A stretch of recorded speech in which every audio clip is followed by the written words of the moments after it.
যখন আমরা আমাদের কলেজ লাইফে এন্টার করি অথবা কোনো একটি কারণে আমরা আমাদের পড়াশোনা বন্ধ করে দিই, তখন আমাদের ব্রেনে এই প্রশ্নটা চলতে থাকে যে আমাদের জবের জন্য চেষ্টা করা উচিত নাকি কোনো ছোট বিজনেস শুরু করা উচিত। এর কারণ হলো বর্তমানে ইন্ডিয়াতে কাজের মার্কেটে কম্পিটিশনটা অনেক বেশি বেড়ে গেছে, আর সরকারি চাকরি পাওয়াটা এখন অনেক কঠিন হয়ে গেছে। এছাড়া প্রাইভেট চাকরিতেও কেবলমাত্র স্কিল্ড লোকগুলোকে সম্মান দেওয়া হয় এবং তাদের ভালো স্যালারি দেওয়া হয়। আর যদি আপনার কাছে ভালো কোনো ডিগ্রি অথবা স্কিল না থাকে তাহলে আপনাকে টেম্পোরারি কাজে রেখে দেওয়া হবে, আর যখন আপনার প্রয়োজন শেষ হয়ে যাবে তখন আপনাকে কোম্পানি থেকে বাইরে বার করে দেওয়া হবে। আজ আমাদের দেশে একটি ছেলের বয়স 25 বছর হয়ে যাবার পরেও সে সম্পূর্ণরূপে তার পরিবারের উপরে নির্ভর করে থাকে। আর এই কারণেই আজ খুব বেশি প্রয়োজন হয়ে গেছে যে আমাদের কলেজ লাইফের শুরু থেকেই অথবা আপনি যদি আপনার পড়াশোনা বন্ধ করে দিয়েছেন তাহলে এখন থেকেই আপনাকে টাকা রোজগার করার সম্পর্কে চিন্তা করতে হবে। আর ছোটোখাটো এমন কোনো না কোনো বিজনেস শুরু করতে হবে যে বিজনেস থেকে আপনি একটি ভালো অ্যামাউন্ট রোজগার করতে পারবেন। এখন হয়তো অনেকের ব্রেনে এই প্রশ্নটা আসছে, বিজনেস শুরু করার জন্য তো অনেক বেশি টাকার প্রয়োজন, ভালো শিক্ষার প্রয়োজন, টেকনিক্যাল নলেজের প্রয়োজন, কিন্তু এত টাকা তো আমার কাছে নেই। এছাড়া আমি বেশি পড়াশোনা জানি না, আমার কাছে কোনো টেকনিক্যাল নলেজ নেই, তাহলে আমি বিজনেস কিভাবে শুরু করব? তাহলে বলি, আপনার এই বিষয়ে চিন্তা করার কোনো প্রয়োজন নেই। এর কারণ হলো আজকের এই ভিডিওতে আমি আপনাদের 7টি এমন লো বাজেট বিজনেস সম্পর্কে বলবো যে বিজনেসগুলো শুরু করার জন্য না আপনার কাছে বেশি টাকা থাকতে হবে, আর না আপনাকে অনেক বেশি পড়াশোনা জানতে হবে, আর না আপনার কাছে কোনো টেকনিক্যাল নলেজ থাকতে হবে। আপনি এই বিজনেসগুলো খুব সহজেই শুরু করতে পারবেন, আর এখান থেকে আপনি প্রতি মাসে ভালো টাকা রোজগার করতে পারবেন। আর একবার যখন আপনার এই বিজনেসটা গ্রো হয়ে যাবে তখন আপনি এই বিজনেস থেকে ধনীও হতে পারবেন। তো চলুন জেনে নেওয়া যাক ওই 7টি বিজনেস কী কী। Business number 1, children toys. এটা হলো এমন একটি বিজনেস যা সবসময় অনেক বেশি ডিমান্ডে থেকেছে, আর ভবিষ্যতেও এর ডিমান্ডটা কম হবে না, কারণ ছোট বাচ্চাদের খেলার জন্য খেলনার প্রয়োজন। আর আজকের দিনে প্রতিটা বাবা মাও এটাই চায় যে বাচ্চাদের জন্য এমন কিছু খেলনা তৈরি হোক যে খেলনার সাহায্যে না কেবল তাদের সময় পার হবে, বরং তারা সেই খেলনা থেকে অনেক কিছু শিখতে পারবে। যখন আমরা বাচ্চাদের খেলনার বিজনেসের কথা বলি তখন আমাদের ব্রেনে নর্মাল ছোট ছোট খেলনার কথাই মাথায় আসে, যা সাধারণত প্রায় প্রতিটা দোকানেই পাওয়া যায়। কিন্তু এখানে আমি আপনাদের এই ছোট ছোট খেলনার কথা বলছি না, বা কোনো ছোট দোকানের কথাও বলছি না। এখানে আমি আপনাদের বলছি একটি বড় বিজনেসের সম্পর্কে। যদি আপনার বিজনেস মাইন্ডসেট হয়ে থাকে তাহলে আপনি এই ফিল্ডে এসে নিজের একটি বড় জায়গা তৈরি করতে পারেন। আপনি এমন কিছু টয় ক্রিয়েট করতে পারেন যা কেবল বাচ্চাদের সময় পার করবে না, বরং বাচ্চাদেরকে বেসিক নলেজ দেবে, তাদের কিছু শিক্ষা দেবে।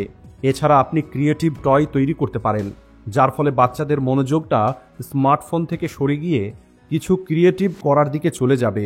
আর যদি আপনি এই লেভেলের চিন্তা ভাবনা রাখেন তাহলে এই বিজনেসটা আপনার জন্য একটি বেস্ট অপশন হতে পারে। এটা হলো অনেক বড় একটি ইন্ডাস্ট্রি যেখানে আপনি আজ এন্টার করে একটি ভালো বিজনেস সেট আপ করতে পারেন। Business number 2, tarnish free gold jewellery. আপনারা জানেন বর্তমানে মার্কেটে সোনার দাম কত বেশি বেড়ে গেছে, আর একটি সাধারণ মানুষের জন্য সোনা কেনাটা অসম্ভব হয়ে যাচ্ছে। আর এই কারণে যদি আপনি টার্নিশ ফ্রি জুয়েলারি তৈরি করার ফিল্ডে নিজের বিজনেস শুরু করতে পারেন তাহলে এখানে আপনার সফল হতে সময় লাগবে না। এখন হয়তো আপনি ভাবছেন এই টার্নিশ ফ্রি জুয়েলারি আবার কি? তাহলে বলি, টার্নিশ ফ্রি জুয়েলারি সেই সমস্ত জুয়েলারিকেই বলা হয় যেগুলোর রং সময়ের সঙ্গে সঙ্গে খারাপ হয়ে যায় না। আজকের সময়ে অনেক সেলিব্রিটি নিজের টার্নিশ ফ্রি জুয়েলারি শপ শুরু করেছে, কিন্তু এই সেলিব্রিটিদের জুয়েলারি ব্র্যান্ডের মধ্যে কিছু কমতি আছে। আর যদি আপনি ওই কমতিগুলো পূর্ণ করতে পারেন তাহলে এই জুয়েলারি ব্র্যান্ডের মাধ্যমেই আপনি খুব দ্রুত অনেক টাকা রোজগার করতে পারবেন। আসলে আজ বেশিরভাগ ব্র্যান্ড মডার্ন জুয়েলারি তৈরি করছে, আর এদের প্রোডাক্টের প্রাইস অনেক বেশি। কিন্তু এই ভারতবর্ষের অনেক বড় একটি মিডল ক্লাস পপুলেশন, বিশেষ করে বিবাহিত মহিলারা আজও বাজেট ফ্রেন্ডলি এবং ট্র্যাডিশনাল জুয়েলারি পরতেই পছন্দ করে। তাই আপনাকে টার্নিশ ফ্রি গোল্ড জুয়েলারি তৈরি করতে হবে, কিন্তু সেটা বাজেট ফ্রেন্ডলি হবার সাথে সাথে ট্র্যাডিশনাল এবং দেশি স্টাইল রাখতে হবে, যেমনটা আপনারা এই ফটোতে দেখতে পাচ্ছেন। তাই যদি আপনার এই বিজনেস আইডিয়াটা পছন্দ হয়ে থাকে তাহলে আপনি এই বিজনেসটা শুরু করতে পারেন। Business number 3, home solar energy setup company. এটা হলো এমন একটি বিজনেস যা ভবিষ্যতে খুব দ্রুত গ্রো হতে চলেছে, কারণ সময়ের সঙ্গে সঙ্গে সব কিছু ইলেকট্রিক তৈরি হচ্ছে। উদাহরণ হিসাবে বর্তমানে লঞ্চ হওয়া ইলেকট্রিক গাড়ি এবং বাইক দেখতে পারেন। আর এখান থেকে আপনি এটা অনুমান করতে পারেন যে ভবিষ্যতে প্রতিটা মানুষই চাইবে যে তার নিজের বাড়িতে একটি সোলার এনার্জি সেটআপ থাকবে, যাতে তাকে প্রতি মাসে ইলেকট্রিক বিল পে করতে না হয়। আর এটাই হলো কারণ হোম সোলার সেটআপের এই বিজনেস আগামী দিনে খুব বেশি গ্রো করতে চলেছে। আর যদি আপনি চান এই বিজনেসে এখন এন্টার করে আপনার একটি ভালো জায়গা তৈরি করতে পারেন, আর ভবিষ্যতে এটাকে আপনি অনেক বড় একটি বিজনেস তৈরি করতে পারবেন, আর সেখান থেকে একটি ভালো প্রফিট রোজগার করতে পারবেন। Business number 4, electric car and bike repairing workshop. আজ প্রতিটা বছর ইলেকট্রিক ভেহিকেলসের বিক্রি দ্বিগুণ গতিতে বেড়ে চলেছে। অর্থাৎ আজকের দিনে বেশিরভাগ মানুষ নিজের নতুন গাড়ি অথবা নতুন বাইক ইলেকট্রিক নিতেই পছন্দ করছে। এর কারণ হলো পেট্রোল ডিজেলের তুলনায় ইলেকট্রিক কার ব্যবহার করাটা সস্তা হয়ে যায়। অর্থাৎ আগামী কয়েক বছরের মধ্যে 100% ভেহিকেল ইলেকট্রিক হয়ে যাবে। আর আপনি এখান থেকেই অনুমান করতে পারেন যে এই ফিল্ডে ভবিষ্যতে একটি ভালো ইলেকট্রিক মেকানিক্যাল শপ কত বেশি ডিমান্ডে থাকবে। অর্থাৎ ইলেকট্রিক ভেহিকেল রিপেয়ারিং ওয়ার্কশপ খোলাটা আজকের দিনে সবথেকে বেস্ট একটি বিজনেস। এই বিজনেস শুরু করার জন্য আপনার বেশি কিছু নলেজের প্রয়োজন হবে। এছাড়া কিছু এমন গ্যাজেটের প্রয়োজন হবে যা ইলেকট্রিক ভেহিকেলকে রিপেয়ার করার জন্য প্রয়োজন পড়বে। আর যখন আপনার বিজনেসটা চলা শুরু হয়ে যাবে তখন আপনার কিছু এক্সপার্ট মেকানিকের প্রয়োজন পড়বে যারা ভালো কাজ করতে পারে। কারণ এখানে আমি আপনাদের কেবল একটি রিপেয়ারিং ওয়ার্কশপের কথা বলছি না, বরং এখানে আমরা কথা বলছি একটি বড় বিজনেস সেট আপ করার। আর এর জন্য আপনাকে আপনার মাইন্ড ফ্রি রাখতে হবে, আর আপনাকে এমন টিম তৈরি করতে হবে যারা আপনার ওয়ার্কশপে কাজ করবে। আর যদি আপনি এই ফিল্ডে 2025-এই শুরু করেন তাহলে আপনি এই ফিল্ডে একটি ভালো জায়গা তৈরি করতে পারবেন। কারণ বর্তমানে এই সব কিছু কেবল শুরু হয়েছে, তাই আপনি এখানে নিজের একটি জায়গা তৈরি করে ভালো প্রফিট তৈরি করতে পারেন। Business number 5, automobile charging station. এই সম্পূর্ণ লিস্টের মধ্যে এটা হলো এমন একটি বিজনেস যা আগামী দিনে 100% চলবে। আর এই বিজনেস আপনাকে অনেক বেশি প্রফিট রোজগার করে দেবে। যেমন আজকের দিনে পেট্রোল পাম্প অনেক বেশি ট্রেন্ডিংয়ে আছে, একইভাবে আগামী দিনে চার্জিং স্টেশনের ক্রেজটা বাড়বে।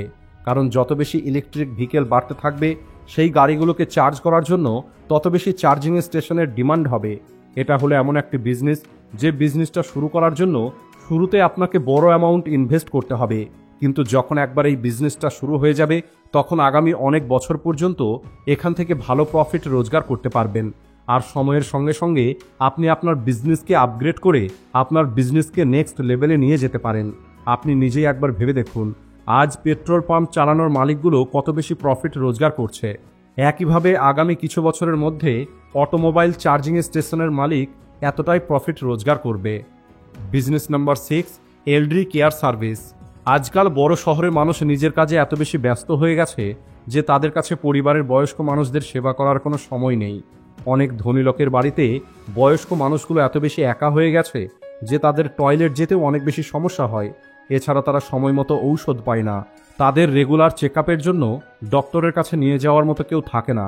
আজকের তারিখে মানুষ এত বেশি ব্যস্ত হয়ে গেছে যে মানুষ চাইলেও তাদের বাবা মায়ের সেবা করতে পারছে না। আর এমন পরিস্থিতিতে যদি আপনি এমন কোনো কোম্পানি শুরু করেন যেখানে আপনি এই রকমের বৃদ্ধ এবং অসুস্থ মানুষদের দেখাশোনা করার দায়িত্ব নেবেন, তাহলে আপনার এই বিজনেসটা খুব দ্রুত গ্রো হতে পারে। এল্ডারি কেয়ার সার্ভিসের মধ্যে অনেক রকমের সার্ভিস প্রোভাইড করা হয়ে থাকে, যেমন বয়স্ক মানুষদের সঠিক সময়ে ঔষধ দেওয়া, তাদের শারীরিক স্থিতির খেয়াল রাখা, তাদেরকে সময় মতো খাবার খাইয়ে দেওয়া, বাথরুমে যেতে সাহায্য করা, এছাড়াও সময় মতো তাদের ডক্টরের কাছে নিয়ে যাওয়া। আজকের সময়ে ইন্ডিয়াতে অল্প কিছু কোম্পানি আছে যারা এই কাজগুলো করছে। আর এখন যদি আপনিও চান তাহলে আপনিও নিজের একটি এমন কোম্পানি খুলতে পারেন। আর যদি আপনার এই বিজনেস আইডিয়াটা পছন্দ হয়ে থাকে তাহলে আপনি এই বিজনেসটা শুরু করতে পারেন। Business number 7, selling handcraft and homemade products. যদি আপনি আপনার ট্যালেন্টকে ব্যবহার করে প্রোডাক্টস তৈরি করতে পারেন যে প্রোডাক্টগুলো অন্য মানুষ পছন্দ করবে, যেমন হাতে তৈরি করা কোনো gift, home decorated item, homemade cake, chocolate, আচার, এমন আরও অনেক কিছু আছে, তাহলে আপনি আপনার ট্যালেন্টকে ব্যবহার করে একটি সফল বিজনেস ক্রিয়েট করতে পারেন। আর এই বিজনেসের শুরুটা আপনি ছোট লেভেল থেকেই করতে পারেন, যেখানে আপনি প্রতিটা অর্ডার পিছু কাস্টমারের জন্য প্রোডাক্ট তৈরি করবেন। আর এটা হলো এমন একটি বিজনেস যেখানে আপনি যত ভালো কাজ করবেন আপনার বিজনেসটা তত বেশি গ্রো করবে। আর এই বিজনেসে আপনার মার্কেটিংয়ের কোনো প্রয়োজন নেই, কারণ যদি আপনি কোনো একটি মানুষকে ভালো কাজ করে দেন তাহলে সেই মানুষটাই তার অনেক রিলেটিভকে আপনার সম্পর্কে বলবে। আর আপনি এভাবেই ধীরে ধীরে কাজ পেতে থাকবেন। আর যখন আপনার ভালো নেটওয়ার্ক তৈরি হয়ে যাবে তখন আপনি এই বিজনেস থেকে একটি ভালো টাকা রোজগার করতে পারবেন। তো বন্ধুরা, এই ছিল ওই 7টি বিজনেস আইডিয়া। আর এই আইডিয়াগুলোর মধ্যে আপনার কোন বিজনেস আইডিয়াটা সবথেকে বেশি ভালো লেগেছে সেটা কমেন্ট করে অবশ্যই বলবেন। সবশেষে ভিডিও ভালো লাগলে ভিডিওটিকে লাইক ও শেয়ার করতে ভুলবেন না। Thanks for watching.